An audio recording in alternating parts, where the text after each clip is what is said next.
Assalamualaikum warahmatullahi wabarakatuh. Selamat pagi, siang, malam. Di sini kami dari kelompok 8 mata kuliah Kewirausahaan dan Bisnis Sistem Informasi dari kelas I3. Jadi di sini kami akan mempresentasikan proyek UAS kami yang berjudul Freequi. Mungkin bisa di next. Di sini anggota kelompok kami yang pertama ada Billy Alexander dengan NIM akhir 036, saya sendiri Kevin Nathaniel dengan NIM akhir 038, M. Hanif Abdurrahman dengan NIM akhir 048, M. Nalvar Rizky dengan NIM akhir 052, dan Novaldo Raffi dengan NIM akhir 054. Next.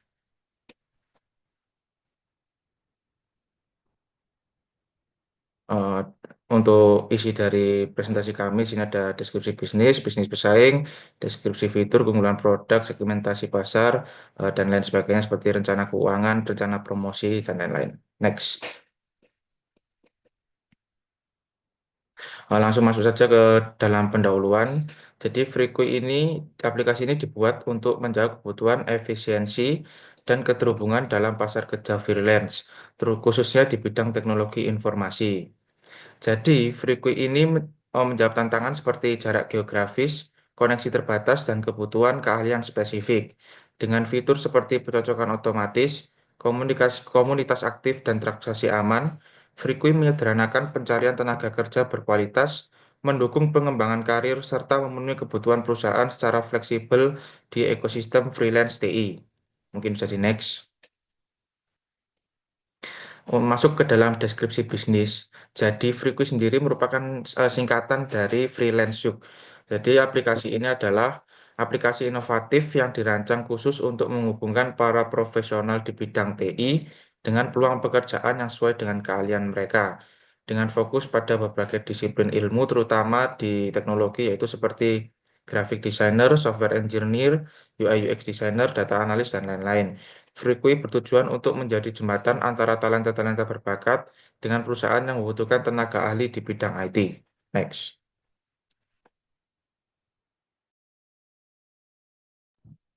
Ya, oke untuk pesaing bisnis kita sudah mengumpulkan total sebanyak 4 pesaing-pesaing bisnis yang kita rasa relate dengan bisnis kami yaitu Frikoi. Yang pertama ada 1000 dan 1000 Lancer. Jadi 1000 dan 1000 Lancer ini memiliki basis penggunaan yang cukup besar di Indonesia dengan fleksibilitas pekerjaan yang luas. Namun sebenarnya mereka ini kurang memanfaatkan teknologi pencocokan otomatis seperti kita dan fitur pengembangan komunitas. Peluang yang ada pada kolaborasi lokal dan ekspansi ke sektor IT, tapi mereka terancam oleh platform baru seperti Free dan keterbatasan teknologinya. Kemudian yang kedua ada projects.go.id. Eh, Sebenarnya projects.co.id ini unggul dalam proyek kecil menengah dengan harga yang kompetitif, tetapi desain antarmuka yang kurang modern dan sistem rating terbatas menjadi kelemahannya. Ada peluang untuk fitur inovatif dan kerjasama pembayaran lokal, tetapi mereka perlu bersaing dengan platform global yang lebih canggih. Kemudian yang ketiga ada Upwork. Sebagai platform global, Upwork ini memiliki cakupan internasional yang besar dan pekerjaan yang beragam. Tetapi persaingan ketat dan fee yang tinggi menyulitkan freelancer baru. Potensinya ada pada pelatihan untuk engagement yang lebih baik, tapi Upwork ini menghadapi tantangan dari platform lokal seperti Freecoin dan resiko ekonomi global. Kemudian yang terakhir ada Fiverr. Fiverr ini mempermudah freelancer sebenarnya untuk memulai gig-based service dan pencarian proyek kecil, tetapi kurang mendukung proyek besar dan fokus pada sektor kreatif menjadi kelemahannya. Peluang ada di ekspansi layanan untuk proyek besar atau sektor TI, tetapi ancaman datang dari platform dengan fitur yang lebih relevan. Oke, dari 4 pesaing ini, kesamaannya semuanya memiliki kekuatan yang unik, tetapi kelemahan umum seperti keterbatasan teknologi dan kurangnya fokus pada sektor TI dan ancaman dari platform baru seperti Flickr menjadi peluang strategis bagi Flickr untuk mengisi celah pasar. Selanjutnya ada deskripsi fitur. Di sini deskripsi fitur ada terbagi menjadi 5. Yang pertama adalah akses ke beragam talenta. Employers dapat mengakses berbagai macam talenta di berbagai bidang dan lokasi, yang memungkinkan mereka menemukan kandidat yang tepat untuk kebutuhan spesifik mereka. Lalu yang kedua ada efisiensi dan kecepatan proses. Proses perekrutan menjadi lebih cepat dan efisien karena employer dapat dengan mudah menemukan dan merekrut freelancer yang tersedia dengan cepat. Freelancer juga dapat langsung mengajukan penawaran atau pekerjaan yang sesuai dengan keahlian mereka. Next. Yang ketiga ada penghematan biaya, yang pastinya employer dapat menghemat biaya perekrutan dan manajemen karyawan tetap karena mereka hanya membayar untuk proyek atau pekerjaan tertentu. Freelancer juga tidak perlu mengeluarkan biaya untuk melakukan perjalanan sehingga dilakukan by online. Lalu yang keempat adalah transparansi dan kepercayaan. Aplikasi ini biasanya dilengkapi dengan fitur ulasan dan rating yang membantu meningkatkan transparansi dan membangun kepercayaan antar employer dan freelancer. Employer dapat melihat reputasi freelancer berdasarkan proyek sebelumnya, dan freelancer dapat menilai pengalaman kerja dengan employer. Next, terakhir ada akses ke data dan analisis. Baik employer maupun freelancer dapat memanfaatkan data dan analisis yang tersedia dalam aplikasi untuk memahami tren pekerjaan, menentukan harga yang wajar, dan meningkatkan strategi perekrutan atau pencarian proyek. Next. Lalu di sini ada keunggulan produk yang terbagi menjadi tiga. Ada cara kerja aplikasi berdasarkan worker. Jika pada Upwork dan Fiverr yang ditampilkan adalah para perusahaan yang mencari pekerja, sedangkan di aplikasi kami yang ditampilkan adalah para freelancer yang mencari kerja. Lalu yang kedua adalah virtual coworking space. Di sini adalah menawarkan berbagai alat dan fitur seperti stasiun kerja virtual, virtual meeting untuk menumbuhkan rasa kebersamaan di antara para pekerja jarak jauh, baik antar freelance yang mengambil proyek yang sama atau freelance dengan perusahaan. Lalu yang terakhir ada AI Power Matchmaking. Platform perjodohan yang didukung AI menggunakan algoritma canggih yang menganalisis profil, keterampilan, dan pengalaman pekerja lepas untuk mencocokkan mereka dengan proyek yang sesuai. Lalu ada segmentasi pasar. Di sini target usernya ada freelancer, yaitu adalah orang yang tertarik untuk melakukan pekerjaan sampingan di bidang desain atau grafis IT. Lalu untuk klien atau orang atau organisasi yang membutuhkan tenaga kerja tambahan di bidang desain grafis atau IT. Lalu yang kedua ada batasan aplikasi. Aplikasi ini hanya mengakomodasi pekerjaan sampingan atau part-time, tidak sampai full-time. Lalu yang ketiga ada tujuan utama aplikasi. Menghubungkan freelancer dengan klien di bidang pekerjaan desain grafis dan IT atau sesuai dengan proyeknya. Berikutnya adalah analisis pasar. Next. Ada dua bagian yang akan dijelaskan di sini. Pertama adalah menentukan target pasar dan kedua adalah melakukan survei. Kita lakukan. Next. Kategori yang digunakan ada gender, usia, pendidikan, sosial, wilayah, dan interest. Pertama adalah gender. Pengguna aplikasi sebenarnya tidak ditentukan, tidak memandang gender, apakah laki-laki atau perempuan, karena mereka hanya perlu berkomunikasi di dunia maya. Tapi secara budaya, peran gender laki-laki cenderung lebih menguntungkan untuk aplikasi kami. Next. Untuk usia, rencana kami target pasarnya adalah didominasi oleh masyarakat dengan usia produktif. Sekitar 20, sekitar 18 sampai 40-60 tahun. Next. Pendidikan, target pasar kami menembak ke bagian masyarakat dengan masyarakat pendidikan menengah ke atas. Dengan berbagai pertimbangan, karena kalau dasar terlalu susah untuk memahami keinginan klien yang dimana akan menyusahkan para para pemberi kerja di akhirnya nanti. Next.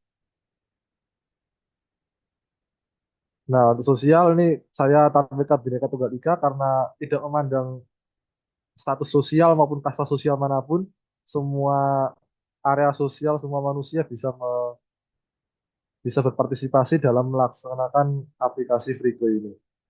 Next. Wilayah, untuk target pasar kami seharusnya cenderung untuk wilayah perkotaan karena koneksi internet yang lancar. Namun untuk beberapa kondisi seperti pedesaan dan koneksi internet yang lancar juga bisa menjadi target pasar kami. Next. Nah, interest. Nah, kami inginnya adalah para pengguna kami adalah orang-orang dengan interest dengan hobi di IT karena berdasarkan pengamatan kami di tempat freelance itu sebagian besar yang dibutuhkan adalah IT karena masih belum banyak orang yang bisa menggunakan IT ini, terutama orang-orang tua. Gitu. Next. Nah, ini kesimpulan dari survei kami. Nanti akan ditampilkan sekilas saja hasil dari kuesioner survei kami. Kesimpulannya adalah begini. Yang pertama adalah mahasiswa 18 sampai 21 tahun dengan pengguna media sosial yang intens. Yang kedua adalah mahasiswa jago komputer laki-laki. Ini lebih detailnya dari yang sebelumnya. Umurnya 18 sampai 21 tahun dengan penggunaan media sosial yang intens, editing dengan peminat nomor satu, kemudian coding dengan peminat nomor dua, mereka adalah laki-laki. Yang tiga, kategori ketiga adalah semangat mencari uang. Karena umur bukanlah barrier, bukanlah halangan untuk kita mencari uang. Selama ada semangat untuk mencari uang, kita tentu pasti bisa menemukan jalan. Next. Berikut adalah kuesioner kami sekilas. Next. Next. Ya, sebentar aja. Next.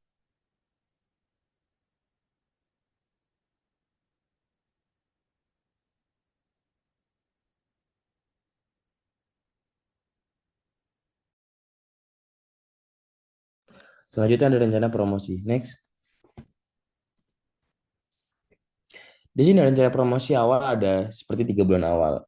Itu ada dari media sosial, iklan berbayar, dan juga ada promosi konten edukatif ada dari blog dan artikel dan video tutorial. Untuk media sosial, itu membuat akun Freaky di platform populer seperti Instagram, Link, Twitter, dan TikTok, dan lain-lain untuk membangun pasar dari Freaky sendiri. Lalu untuk iklan berbayar juga sama konsepnya, yaitu menggunakan iklan berbayar seperti Facebook Ads, Instagram Ads, dan Google Ads untuk menjangkau target audiens dengan demografi yang sesuai dengan seperti contoh anak-anak yang muncul di anak-anak, orang IT muncul di IT, desain yang muncul di desain, itu fungsi dari berbayar.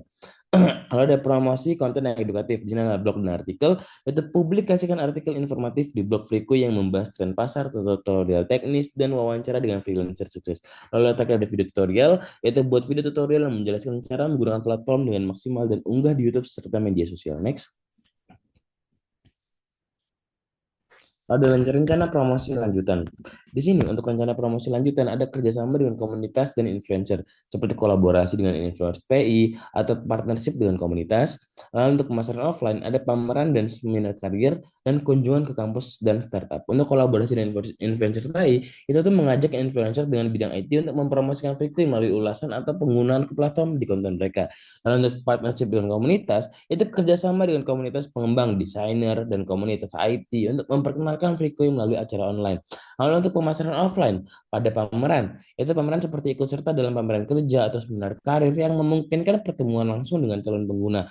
Lalu untuk terakhir, ada kunjungan ke kampus dan startup atau adakan presentasi di UNIF dan perusahaan rintisan untuk memperkenalkan Free secara langsung. Next. Ada rencana target penjualan. Di sini ada bagi dua, ada target fitur dan target user. Untuk di bulan ke-12 atau 1 tahun pertama, ada 55 project biaya komisi, 35 biaya premium user, 10 iklan, dan 16 kursus eksklusif. Lalu untuk tahun berikut atau bulan ke-24 ada 67 project biaya komisi, 71 biaya premium user, 10 iklan, dan 28 kursus eksklusif.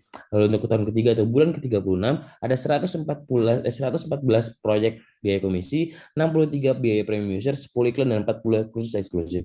Lalu untuk target user itu adalah 90 user pada bulan ke-12, ada 47 influencer dan 43 employer. Lalu untuk bulan ke-24 ada 150 user dengan 71 freelancer dan 71 employer. Dan untuk terakhir bulan ke-36 atau tahun ketiga ada 210 user dari 95 freelancer dan 115 employer. Next.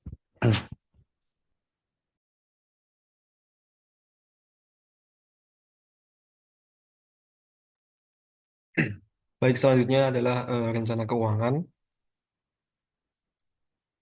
Jadi di sini kami membagi rencana keuangan menjadi rencana pengeluaran dan pemasukan, di mana pengeluaran ini ada investasi. Yang pertama, di sini item yang pertama kami ambil hosting server dari Hostinger dengan jumlahnya 1 per tahun dengan harga satuannya 1,8 juta.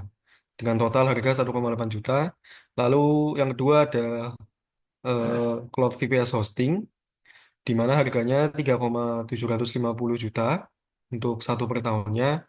Lalu untuk domain hostingnya menggunakan Niagara Hoster dengan domain murah dengan harga 94.900 per tahunnya. Lalu untuk desain logo kami akan eh, beli satu juga dengan harga 200.000 dan juga memperbarui laptop kami berjumlah 3 dengan harga 8 juta.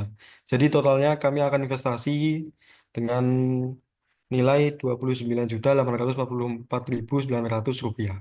Next. Untuk pengeluaran rutin per bulannya, kami ada kartu nama dengan mencetak 100 lembar per bulan. Untuk per bulannya nanti ada 25.000 kami alokasikan dananya. Lalu ada brosur dengan jumlah 100 lembar per bulan juga. Dengan per bulannya 250.000. Lalu ada kami hitung penurunan harga laptop yang telah kami beli tadi, di mana ada 10% per tahunnya penurunannya, yakni sebanyak 2.400.000 totalnya. Lalu kami ingin ada advertisement dari TikTok dan juga Instagram dengan target 15.000 profile views, di mana kami keluarkan biaya per bulannya 500.000 untuk masing-masing platformnya. Jadi total pengeluaran per bulan kami ada 1.275.000 dengan total pengeluaran kalau di total dengan penurunan harga laptop ada 3.675.000. Jadi untuk 3 tahun ke depan total pengeluaran rutin kami ada 50.700.000. Next. Untuk rencana pendapatan kami berencana ingin mengambil eh, dana dari 4 fitur ini. Yang pertama ada biaya komisi dari proyek, di mana kami akan mengambil 5% komisi dari proyek yang ada di Free kami.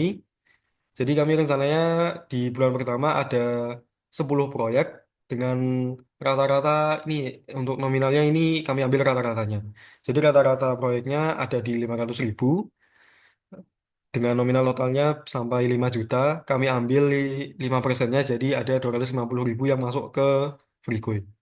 Lalu untuk biaya premium ini opsional bagi penggunanya, yakni ada jumlah langganan kami berencana dimulai dari 2 user premium dengan harganya ada 15.000 per bulannya. Jadi total kami ada di 30.000 nominal total. Lalu ada iklan promosi, jadi kami membuka layanan untuk produk yang ingin beriklan yang relevan dengan freelancer, di mana untuk bulan awal ini ya belum ada, kami rasa belum memiliki kredibilitas yang cukup untuk iklan yang masuk. Jadi kami masukkan nominal total awalnya nol. Namun jika ada iklan yang berkenan masuk, kami tetapkan harga 500.000 untuk satu iklannya. Lalu yang terakhir ada kursus eksklusif untuk para freelancer yang ingin mengasah keterampilan freelancernya. Jadi kami awalnya ini berencana berfokus pada kursusnya karena ini sepertinya lebih mudah dipromosikan, di mana jumlah pembelinya ini ada 5 dengan nominal per itemnya atau nominal per pembeliannya ada 60.000, sehingga totalnya ada 300.000 di bulan awal. Next. Baik, jadi ini grafik eh, dari rencana yang kami buat dalam 3 tahun. Jadi seperti yang terlihat di 1-2 bulan awal kami lumayan tidak profit atau rugi dengan profitnya 0 rupiah. Namun ini akan mulai berubah di bulan ketiga. Ini mulai ada profit sebanyak sekitar mungkin 300 ribuan. Tidak banyak, namun ini merupakan lumayan lonjakan yang tinggi. Lalu di eh, bulan ke-24 kami rasa ada seperti eh, mungkin hambatan yang terlihat antara kejenuhan dari user atau user yang tidak aktif. Jadi kami rasa ada penurunan sedikit dari pemasukannya. Namun ini akan terus bertambah lagi hingga ke bulan ke-36. Next.